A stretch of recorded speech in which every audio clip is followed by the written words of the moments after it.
And to everyone who hates when I win, the winged victory came to the Louvre in pieces, and people still line up to see her.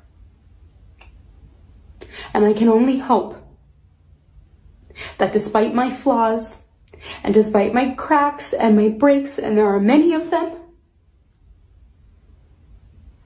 that at every premiere and everything I do, people will wait in line to see. And that's just it, Rachel. People aren't waiting in line to see. People aren't lining up to see you. Oh my gosh. Hey, welcome back to the channel. Just had to play that video one more time because, you know, the narcissism of Rachel Zegler just knows no bounds. Now, we learned over the weekend that Snow White's box office was somewhere around worldwide 87.3 million. Domestically, it was like 43 million. Well, since then, the numbers have been revised down. Yeah, that's right. It wasn't as good as they thought it was. In fact, looking here at the box office, right here, 42,206,415 out of 4,200 theaters. Ouch. Now, that hasn't stopped Rachel, though. Not at all. Rachel's out there saying, #1 movie in the world. Yes. We the ones. We the one. Well, I hate to say it, Rachel, but it's not quite the victory you think it is. Because, again, look at this box office. Where was the competition? There was none. There isn't none. You're not going to have any competition for at least another couple of weeks when Minecraft hits. Now, when Minecraft hits theaters, Snow White's going to get buried. It should already be buried, but it will definitely be buried by Minecraft. Senators from thatparkplace.com, Rachel Zegler can't talk, proudly touts Snow White box office and tone-deaf victory lap on Instagram as film crashes and burns, immediately disables comments. Yeah, I don't think, yeah. Well, let's see here. Yeah, can't comment anymore. I do not believe. Yep, comments on this post have been limited. Yeah, she only wants to hear the adulation from her followers, her 2.4 million followers on Instagram. She doesn't want to hear the critics. Like, you have the worst opening in Disney history. Yes, it was worse than Dumbo. A lower score than Dragon Ball Evolution. Who remembers Dragon Ball Evolution?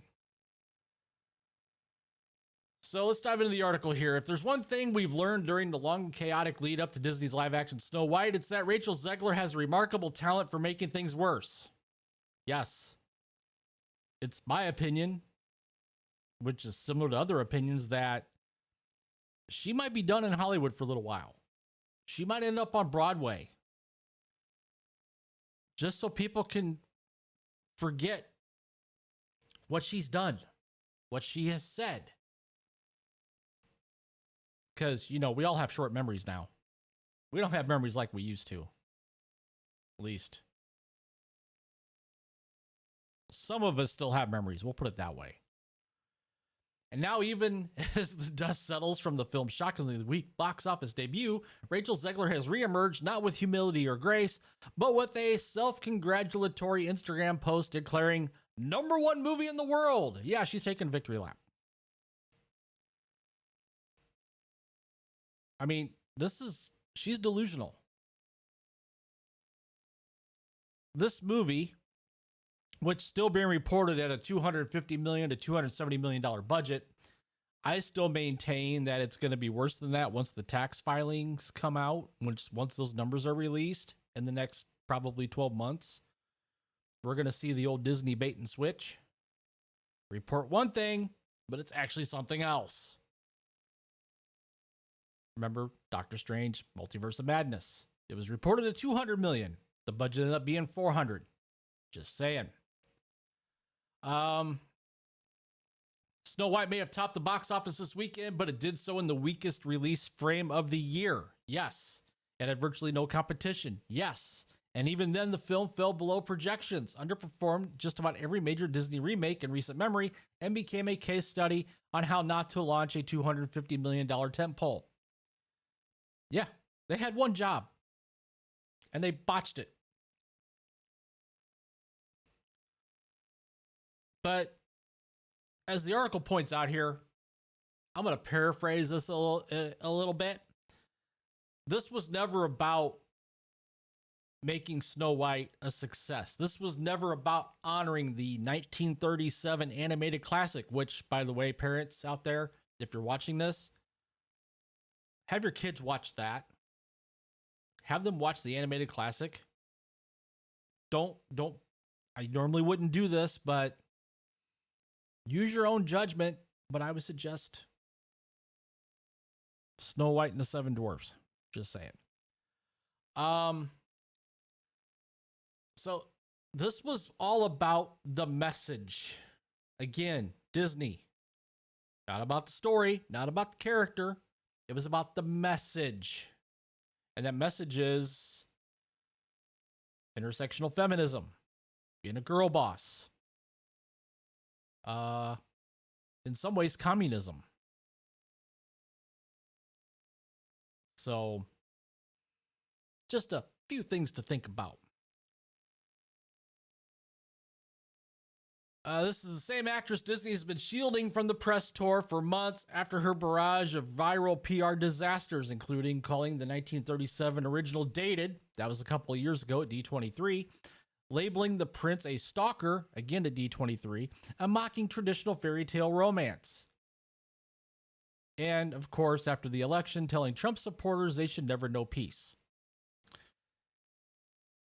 You know, as Michael Jordan once said, paraphrasing, Republicans buy sneakers too. She alienated Disney loyalists, families, and fairy tale fans alike, and the studio had to resort to tightly scripted vignettes overseas just to get her face out in public. And now she's back, posting photos of herself grinning in front of a trailer door and pretending none of it ever happened. Oh, to be young and dumb again. Meanwhile, inside the halls of Disney, the mood is likely anything but celebratory. A $250 million production budget, not including marketing, paired with one of the weakest openings in Disney live-action remake history isn't a win, it's a liability. And yes, if I were the shareholders right now, I would be highly upset knowing that my investment into this company has churned out another multi-million-dollar flop. But heck, what do I know?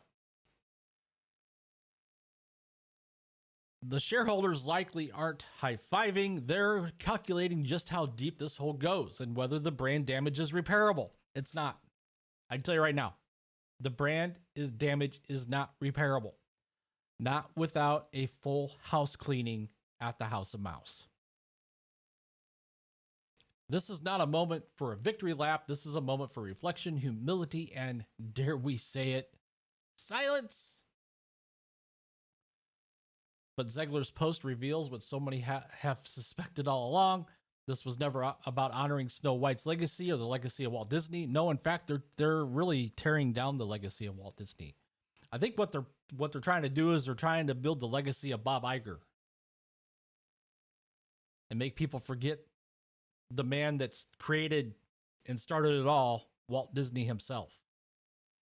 It was never about the fans. It was about platforming a message, a personality, and a star who seemed more interested in being seen than being sincere. Now, in the face of failure, that same personality has tried to spin the technical number one finish into a triumph worthy of celebration. But audiences, and some like myself, just ain't buying it. They've already spoken at the box office loudly. I think this movie's probably going to take about a 65% dip, if not greater, come this upcoming weekend.